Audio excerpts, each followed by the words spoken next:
Hello, Sarah Monou de Conscience et Transcendance. Alors pourquoi Conscience et Transcendance? On va faire un petit tour rapide là-dessus.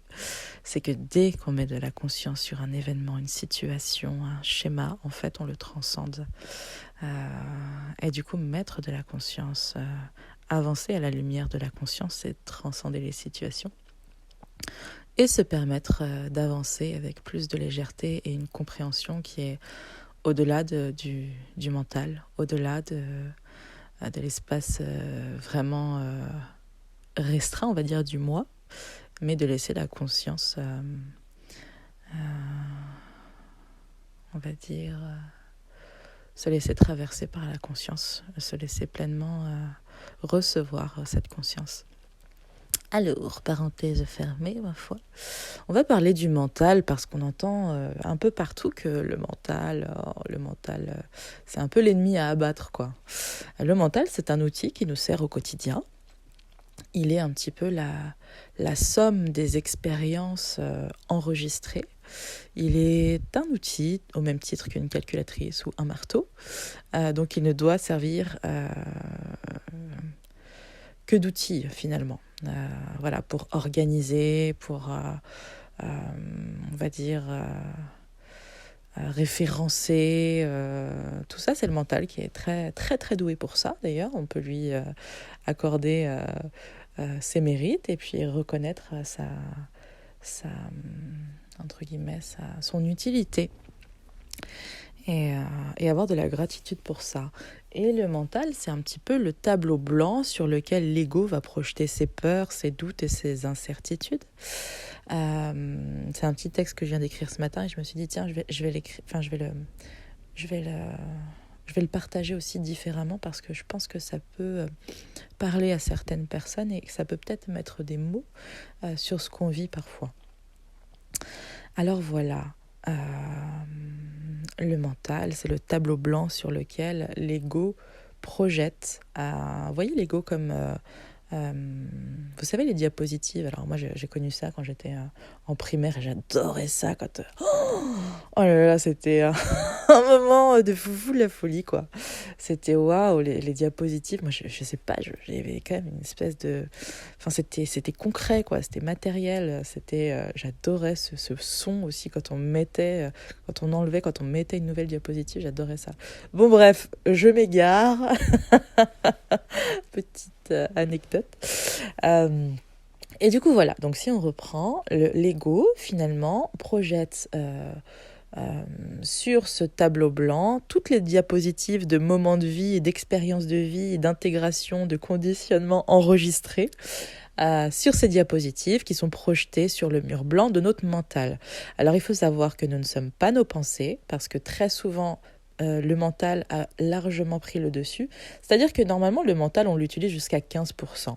Et qu'en fait, aujourd'hui, toutes nos décisions, la plupart du temps, sont prises par le mental. Et ça ne devrait pas être une instance de décision. Seulement un outil qui nous sert à mieux organiser notre vie, à mieux vivre notre vie, mais pas une instance de décision. Donc, à partir du moment, donc je ne suis ni mes émotions, ni mon mental, ni mes pensées. À partir du moment où je peux les observer, c'est que ce n'est fondamentalement pas moi. Donc comment faire? Le but en fait, c'est de se mettre derrière le projecteur de diapositive et de voir en fait ces pensées circuler sur ce mur blanc. Et là, en fait, à partir du moment où on peut observer ce qui n'est pas nous, on peut se désidentifier. La désidentification. Alors la désidentification, c'est je ne suis pas mes pensées, je ne suis pas mes émotions. Voilà, c'est vraiment se dire que tout ça, c'est quelque chose qui circule en moi, mais ce n'est fondamentalement pas moi. Et à partir du moment où je peux les observer, je peux m'en désidentifier entre guillemets. Et j'ai tendance à comparer, entre guillemets, l'espace du mental à l'espace d'une salle de bain qui est fermée. En général, on est entre 4 murs, qui est fermée au décor figé. Enfin, pas la plupart du temps, mais souvent c'est quand même l'espace un peu plus petit de la maison, hein, et puis parfois il n'y a même aucune fenêtre sur l'extérieur. Donc c'est vraiment un espace qui est fermé, le décor ne change jamais, on est vraiment avec ce qui a déjà été en fait. On n'est pas avec les nouvelles choses, on n'est pas avec ce qu'on peut... Il n'y a rien de changeant si vous voulez. Et j'ai tendance à comparer l'esprit, donc qui est infini, à l'espace du jardin. Le jardin, il est soumis au rythme des saisons, de la naissance et de la mort, parce que tout est en perpétuel mouvement. Euh, on a, très souvent, il n'y a pas de mur ou il y a des clôtures, mais en tout cas suffisamment d'espace. Si on lève la tête, on a le ciel directement. Donc il n'y a rien qui nous empêche de réceptionner, entre guillemets. On est vraiment dans cette mouvance de la vie, en fait. On est dans une représentation de la mouvance de la vie. Et en général, on va parler un peu de métaphysique. La métaphysique, c'est les principes universels. Et ces principes universels, c'est quelque chose qui est perceptible, qui peut être ressenti et vécu seulement par l'esprit. Jamais par le mental, parce que le mental va tout remettre en question. Comme il ne peut pas concevoir quelque chose d'infini, souvent on essaie de comprendre les choses à partir du mental. Les choses qui sont imperceptibles, qui sont, on va dire, ça peut être les choses un peu subtiles en fait. Quand je dis subtil, je parle de quelque chose de non visible et de non palpable. Et du coup... c'est par l'esprit qu'on peut les ressentir. Mais en fait, il n'y a pas besoin de comprendre, il y a juste à les vivre et à les ressentir. Mais très souvent, mais je ne comprends pas. Mais en fait, il n'y a pas à comprendre, il n'y a pas à intellectualiser, il n'y a pas à schématiser. C'est juste quelque chose qui nous traverse et c'est comme ça qu'on le vit le mieux, en fait. À partir du moment où on essaie de comprendre, on veut fermer, cloisonner, clôturer l'essence de ce qu'on vit, en fait. Et il y a forcément de la perte parce qu'on rend quelque chose d'infini, fini. Donc c'est se dire, ok, en fait, j'ai pas besoin de comprendre ça puisque je le vis. Et c'est déjà une compréhension de l'esprit de vivre les choses, en fait. Mais à partir du moment où on veut soumettre cet entendement-là, ce ressenti-là au mental et l'intellectualiser, on n'est plus dans le bon espace, on revient dans la salle de bain. C'est trop petit. Donc il faut sortir dans le jardin, en fait. Ça. Il faut sortir dans le jardin, au même titre qu'il y a à cultiver son jardin intérieur pour que fleurissent de belles fleurs et de belles plantes. Il faut sortir dans le jardin, parce que la nature nous ramène à notre propre nature, notre nature divine. Donc c'est vraiment intéressant de décloisonner et d'habiter un espace plus grand en soi, parce qu'il y a vraiment un espace infini en soi qui est juste extraordinaire en termes de compréhension, mais pas une compréhension intellectuelle, mais de ressenti des choses et de conscience en fait des choses. C'est la conscience des choses, c'est pas l'explication des choses. C'est la conscience de ce qui est en fait. Et on n'est plus dans quelque chose qu'on va vouloir cloisonner, on est dans un espace beaucoup plus grand. Et le mental en fait, il est comme un enfant en plein questionnement, en doute, rempli d'incertitudes, et il est à rassurer en fait. Parce qu'en nous, il y a l'archétype du parent aussi, j'en ai parlé un petit peu lors d'une autre vidéo sur l'enfant intérieur. Et l'archétype du parent va venir rassurer l'enfant. Donc c'est aussi toutes nos incertitudes quand nous étions petits, qui ont été enregistrées par le mental. Et qui, dès qu'on est dans des situations un petit peu similaires, même si aujourd'hui on a largement la capacité, largement l'énergie, la conscience pour traverser ces événements-là, il y a quelque chose de nous qui n'a pas été entendu plus jeune, qui n'a pas été rassuré et qui se manifeste maintenant. Donc à chaque instant, on a la possibilité d'aller rassurer cet enfant qui est juste en demande d'être rassuré, en demande de soutien, en demande d'amour. Prenez juste le par la main et puis rassurez-le en fait.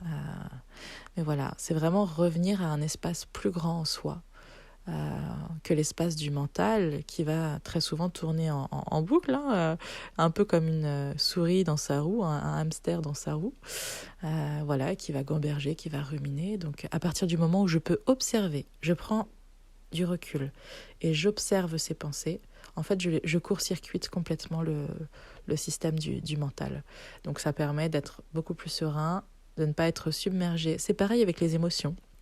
À partir du moment où je peux les observer, waouh, j'accueille, hein, ça ne veut pas dire qu'il ne faut pas accueillir. Je prends du recul pour mieux accueillir, en fait. Parce que si je suis submergée par mes pensées, si je suis submergée par mes émotions, je ne peux pas les accueillir comme il faut, parce que je les subis plutôt que de les observer ou de les entendre. Et je ne peux pas à la fois subir et entendre. Donc il faut vraiment que je fasse un pas en arrière pour voir ce qui est présent et pour mieux l'accueillir. Mais ça demande à ne pas s'identifier. En fait, très souvent, le mental, il prend de l'espace parce qu'on s'identifie aux pensées. On leur donne de l'importance. On met le focus sur nos pensées, alors que si on les laisse nous traverser avec... comme si nous étions transparents à nos pensées, ok, on les observe, elles nous traversent. Si on n'est pas focus dessus, en fait, elles ne prennent pas d'ampleur. Donc c'est juste comme les nuages qui traversent le ciel, en fait. Au bout d'un moment, ça circule, ça ne reste jamais. Donc c'est vraiment être dans une forme de transparence à nos pensées, les accueillir, rassurer l'enfant en soi, mais ne pas s'identifier à cette pensée. Et ne pas les juger non plus. Parce que quand je juge, en fait, j'accorde... quand je juge, en général, mes pensées, c'est que je m'identifie à elles.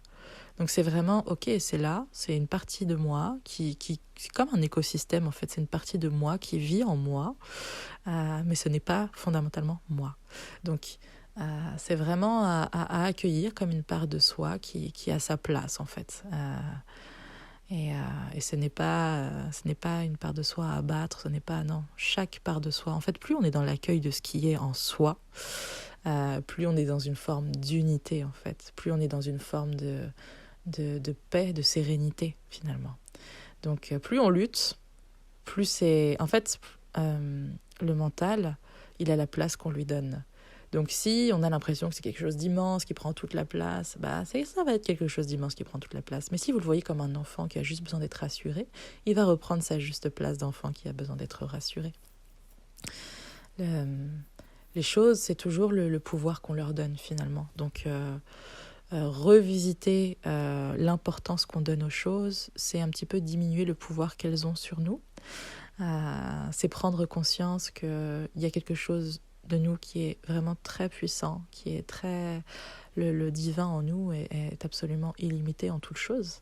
Et donc c'est remettre les choses un petit peu cloisonnées ou finies, enfin, ou les choses qui ne peuvent pas concevoir l'infini dans leur espace, comme une pièce de la salle de bain. La salle de bain est tout à fait utile, elle nous permet de nous nettoyer, de prendre soin de nous. Donc c'est vraiment un espace qui est utile au même titre qu'une salle de bain, mais on ne doit pas prendre de décision à partir de cet espace restreint, mais plutôt entendre les désirs de notre âme, que veut nous dire notre cœur, que nous souffle notre cœur, et être plus à l'écoute de nos intuitions. Très souvent, le mental va poser des questions, alors que l'intuition, ça va être comme, j'adore dire le mot fulgurance, ça va être quelque chose de fulgurant qui va venir comme ça, qui va traverser, ça va être assez furtif, alors que le mental, c'est un peu redondant, c'est un peu le truc, vous savez, le bruit du frigo qu'on entend au loin, en fait. C'est un peu ça, ce bruit un peu incessant. Et l'intuition, elle va venir comme une fulgurance, mais elle va pas rester. Donc on peut, ça va être comme l'ego, le mental, ça va être comme un brouhaha permanent, et l'intuition, c'est vraiment, c'est quelque chose comme, l'image qui me vient, c'est l'étoile filante. C'est vraiment l'étoile filante qui nous parvient en termes de conscience pour nous dire ce qui est juste sur le moment, en fait. C'est vraiment ça, le mouvement, en tout cas. Voilà, et bien j'espère de tout cœur que cette vidéo aura pu mettre des mots sur ce que vous ressentez, sur ce que vous vivez, et je vous encourage de tout cœur. Comme le disait Voltaire dans Candide, il nous faut cultiver notre jardin. Et c'est vraiment ça aussi, de cultiver son jardin intérieur. On a tendance à laisser ces moments-là, mais vraiment... Imaginez-vous un jardin et regardez dans quel état il est. Si vous avez un jardin, est-ce qu'il est en friche? Est-ce qu'il est bien entretenu? Et puis peut-être qu'il est temps de s'en occuper, peut-être qu'il est temps de vous apporter cet amour, de cultiver ce qui est bon et juste pour vous, et de cultiver des temps d'introspection, des temps de soi à soi, des temps de silence, des temps de méditation, de marche, peu importe en fait, en fonction de ce qui vous parle et de ce qui vous anime. Voilà, donc et puis rester dans l'espace du jardin pour percevoir et vivre et ressentir tout ce qui est au-delà de notre mental et prendre des décisions qui sont alignées avec les désirs de notre âme. Voilà, et puis moi je vous embrasse très très fort et puis je vous dis à bientôt dans un nouveau podcast.